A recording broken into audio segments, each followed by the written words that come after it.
ये कहानी मैनुअल नाम के लड़के की है जिसे अपने माता पिता के तलाक की वजह से अपने एक रिश्तेदारों के साथ रहना पड़ता है। मैनुअल 3 महीने के लिए स्पेन के दूसरे शहर में अपने चाचा हुवान के घर रहने के लिए आया था, मगर उसे स्टेशन पर काफी टाइम इंतजार करना पड़ता है। मैनुअल पहली बार अपने रिश्तेदारों से मिल रहा था और अपने माता पिता से दूर आकर वो निराश था।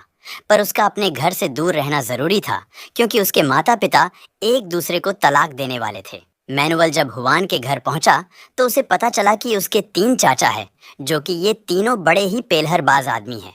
ये लोग एक ही बिल्डिंग में रहते हैं, मगर उसे 3 महीनों के लिए अलग अलग घरों में रहना होगा। पहले मैनुअल हुवान के घर में रहने वाला है। अगले ही दिन अपने दुकान में ले गया जहां सिर्फ लवंडियां ही काम करती है और वो अपने चाचा को औरतों के साथ फ्लर्ट करते हुए देखता है। मैनुअल उससे काम सीख रहा था, पर तभी वहां उसकी बेटी फुना सांता आ जाती है, जिसे देखते ही मैनुअल उसे पसंद करने लगता है। मैनुअल हुवान और फुना सांता के साथ वक्त बिताकर बहुत खुश था और एक दिन हुवान उन दोनों को शहर से दूर घुमाने लेके जाता है, जहां शांति के माहौल में हुवान उन दोनों को पेंटिंग सिखाने लगा। हुवान ने मैनुअल को कुदरत की खूबसूरती के बारे में बताता है और उस खूबसूरती को तस्वीर में उतारने की कोशिश करने लगे। कुछ देर बाद वहां एक आदमी आया जिसे देखकर मैनुअल और फुना सांता डरने लगते हैं। वो अजीब सा आदमी अपने आप को भगवान कहता है और हुवान के कहने पर मैनुअल ने उसे खाने के लिए उसे एक सेब देता है। फिर भी उसकी अजीब सी बातें खत्म नहीं हुई और वो फिर से कहने लगा कि मैं गायब होकर दिखा सकता हूँ। ऐसे ही अजीबो गरीब हरकतें करके चला गया और फिर हमें अगले सीन में दिखाया जाता है। फुना सांता अपनी माँ से डांस सीख रही थी और वही मैनुअल को हुवान कला के बारे में समझा रहा था। हुवान की वजह से मैनुअल कलाकारी के बारे में और कला की खूबसूरती के बारे में समझना शुरू कर दिया था, पर इस बीच उसका ध्यान फुना सांता के पूसी पर ज्यादा ध्यान था। मैनुअल धीरे धीरे फन सांता को और ज्यादा पसंद करने लगता है और ये बात फना सांता भी समझने लगी थी, क्योंकि वो भी मैनुअल को भी पसंद करने लगी थी। इसीलिए वो दोनों हर समय एक दूसरे के साथ रहते थे। इसी बीच फुना सांता को लगता है कि मैनुअल खुश नहीं है, उसे बेहतर महसूस कराने के लिए अपना लालीपाप चाटने के लिए दे देती है और कहती है, मैं तुमसे कभी भी अलग नहीं रह सकती हूँ। उस दिन मैनुअल को एक राज की बात बताती है, जिसे वह जानकर हैरान हो गया। फुना सांता ने बताया कि उनके चाचा फार्लैंडो असल में गे है। ये बात कोई नहीं जानता। हुवान के घर रहने के बाद अगले महीने मैनुअल फार्लैंडो के साथ रहने लगा और उनकी बेकरी का काम समझने लगा। हुवान की तरह फार्लैंडो एक कलाकार है और जाइलो बजाया करता है। जाइलोफोन बजाते देख मैनुअल को म्यूजिक का जादू सवार हो जाता है। फार्लैंडो ने बताया कि जीनियस बनने के लिए कुछ सालों तक मेहनत करनी पड़ती है। अगर एक दिन भी मेहनत में कोई कमी रह जाएगी तो म्यूजिक हमारा साथ छोड़ देती है। फार्लैंडो का अफेयर उसके असिस्टेंट पेलू के साथ चल रहा था और ये बात मैनुअल जानता था। फार्लैंडो की पत्नी बीएड्रेस इस बात से नाराज थी। उसका पति काम पे ध्यान नहीं देता है, पर फार्लैंडो का कहना था कि ये काम उसे खुशी नहीं देता, सिर्फ पेलो से खुशी मिलती है। एक दिन उसका असिस्टेंट पेलू ने बताया कि मेरी शादी होने वाली है, इसलिए फार्लैंडो को छोड़ना होगा। उन दोनों के बीच हो रही सारी बातें मैनुअल और फुनसांता सुन रहे थे। पेलू के जाने से लैंडू का दिल टूट जाता है और अपनी जान देने की कोशिश की, पर वो ऐसा कर नहीं पाया। उस शाम जब मैनुअल बीएड्रेस के कमरे में आया तो उससे पूछने लगी कि बीएड्रेस उसे खूबसूरत लगती है या नहीं। मैनुअल से अजीबो गरीब बातें पूछने लगती है। तब मैनुअल ने फार्लैंडो और पेलू के बारे में उसे बता देता है। इस अफेयर के बारे में जानकर बीएड्रेस मैनुअल से इस अफेयर को राज रखने का वादा करने के लिए कहती है और फार्लैंडो से नाराज होने की बजाय बीएड्रेस उसे संभालने लगी, जिसके बाद उसे बेहतर महसूस कराने की कोशिश भी करती है। मैनुअल एक नई दुनिया देख रहा था और इस दुनिया में उसे फुनसांता के साथ खुशी मिल रही थी। उस दिन अचानक उन्हें 2 अनजान लोगों को छत पर आते देखा। तब फुनसांता ने बताया कि वो अमेलियो की बेटी लोली और उसका बॉयफ्रेंड है, जो गाजा लेकर वहां से भागा है। फुनसांता को तब कुछ नजर आया और वो कहने लगी कि मेरे घर में कुछ गलत हो रहा है। घर की ओर जाने पर उन्हें पता चला कि फार्लैंडो की मौत हो गई है। हर कोई परेशान था, मगर उन सब से ज्यादा परेशान बीएड्रेस थी। उसने बताया कि अचानक से जमीन पर गिर पड़े और उसकी मौत ही गई। हुवान और उसके बड़े भाई अमेलियो ने फार्लैंडो को जमीन पर बेहोश देखा।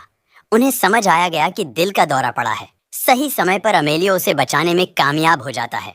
उस दिन के बाद मैनुअल अमेलियो के घर में रहने लगा। अमेलियो की बहन मार्गरीटा मैनुअल को पढ़ाने लगी, पर मैनुअल उसे और अमेलियो की पत्नी लूला को परेशान करता रहा। एक दिन मैनुअल के पिता अंटोनियो का फोन आता है और मैनुअल को पता चला कि अब वो इटली में रहते हैं। मैनुअल अपने पिता को बताया कि मार्गरीटा हर वक्त उन पर नजर रखती है, इसीलिए वो परेशान होने लगा है और घर आना चाहता है। मैनुअल ने फुनसांता को बताया कि जल्द ही उसके पिता उसको लेने आने वाले हैं। ये सुनकर फुनसांता निराश हो जाती है। मैनुअल और फुनसांता एक दूसरे से शादी करना चाहते हैं, पर वो जानते हैं कि दो कजन्स एक दूसरे से शादी नहीं कर सकते हैं। अमेलियो के घर में एक कमरा था जहां जाने की किसी को इजाजत नहीं था, मगर मैनुअल उस कमरे में चला गया और उसे पता चला कि ये कमरा असल में अमेलियो का क्लिनिक है। अमेलियो उसे क्लिनिक में देखकर खुश हुआ और अपने दूसरे भाइयों की तरह वो भी मैनुअल को अपने काम के बारे में बताने लगा। अमेलियो एक आंखों का डॉक्टर था जो मैनुअल को आंखों में छुपी खूबसूरती को दिखाने लगा। कुछ समय बाद मार्गरीटा उन पर नजर रखने लगी और उन बच्चों पर चिल्लाने लगी, क्योंकि उसने उन दोनों को उस कमरे में आने से रोका था, और अमेलियो से कहने लगी कि उनके पिता यानी कि मैनुअल के दादा एंटोनियो से बात करने की जिद कर रहे हैं, क्योंकि वो मैनुअल को ही एंटोनियो समझते हैं। मार्गरीटा का कहना था, मैं उन्हें और नहीं संभाल सकती, क्योंकि वो दिन भर मरने की बातें करते रहते हैं। अमेलियो जानता था कि उनके पिता मैनुअल से बात करके अच्छा महसूस करेंगे, इसीलिए उसने मैनुअल को अपने पिता के पास भेज देता है। मैनुअल के दादा कहने लगे कि दुनिया खत्म होने वाली है और इसीलिए दुनिया खत्म होने से पहले दुनिया देख लेनी चाहिए। फुनसांता के अलावा किसी को भी मैनुअल के दादा की बातें समझ नहीं आती थी, और फिर ये कहने लगे, घर में कई सारे राज है और वो सारे राज परिवार को शर्मिंदा करती है, और वो अपन खुद का राज बताने वाले थे, पर इन्होंने बताते हुए अपनी बात बताना भूल जाते हैं।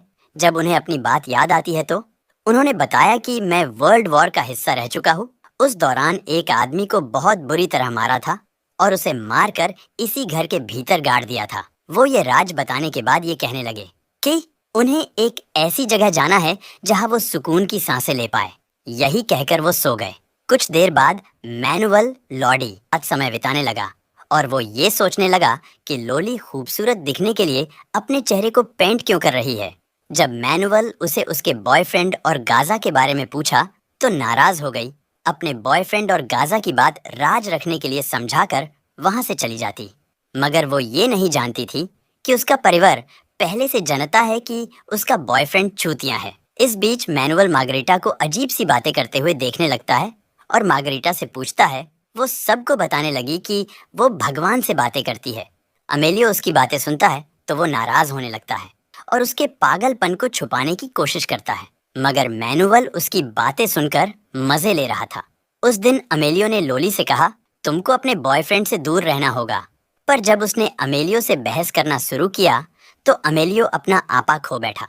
अमेलियो को इस तरह देखकर मैनुअल बुरी तरह डर गया, पर लोली ने समझाया कि उसके पिता कभी कभार चुतियों वाली हरकत कर बैठते हैं। मैनुअल इस अजीब से परिवार के पागलपन का हिस्सा बनने लगा था, मगर ये पागलपन उन लोगों के लिए आम बात थी।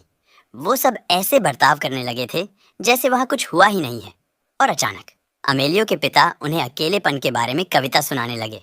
वो कविता उन्होंने मैनुअल के पिता अंटोनियो के लिए लिखी थी, और कविता अमेलियो को अपने सामने देखकर उन्होंने बताया कि वो यहाँ उसके आने का इंतजार कर रहे थे। अल्जाइमर रोग की वजह से वो सब कुछ भूलने लगे और वो अपने घर का रास्ता भटक गए, इसलिए उस पार्क में आकर बैठ गए। फुनसांता ने कहा, वो जानती थी कि उसके दादा पेड़ पक्षियों से प्यार करते हैं, इसीलिए वो समझ गई थी कि वो इसी जगह उन्हें मिल जाएंगे। उस वक्त मैनुअल के दादा ने कहा, वो समुंदर देखना चाहते हैं क्योंकि वो सुकून की सांस वही ले पाएंगे, और मौत की बातें फिर से करने लगे। मगर अमेलियो ने कहा, जब तक मैं जिंदा हूँ मैं अपने पिता को मारने नहीं दूंगा।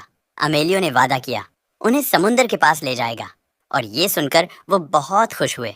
घर जाते हुए अमेलियो के पिता एक और कहानी सुनाने लगे, और ये कहानी सुनते सुनते ये सब लोग घर पहुंच गए, और उस दोपहर उनकी समुंदर देखने की ख्वाहिश पूरी हुई और मैनुअल अपने पूरे परिवार के साथ बीच पर गया। और पहली बार परिवार वाले बहुत खुश थे, और उन सबको देखकर फुनसांता के दादा को सुकून मिल गया। सालों की सुकून की सांसें लेने की ख्वाहिश पूरी हुई, और आखिरी ख्वाहिश पूरी होते ही उसी बीच पर मैनुअल के दादा की मौत हो गई। उस पूरे परिवार की तरह मैनुअल भी दादा की मौत की वजह से दुखी था, पर उस वक्त अंतिम संस्कार पर मैनुअल के माता पिता भी आ गए थे, और तब मैनुअल को एहसास हुआ उसके माता पिता के अनेक बाद उसका और फुनसांता का रिश्ता हमेशा के लिए खत्म होने वाला है। वो आखिरी दिन था जब उन दोनों ने एक दूसरे को देखा, क्योंकि अंतिम संस्कार के बाद मैनुअल अपने माता पिता के साथ अपने घर लौट गया और मूवी यहीं पर समाप्त हो जाती है।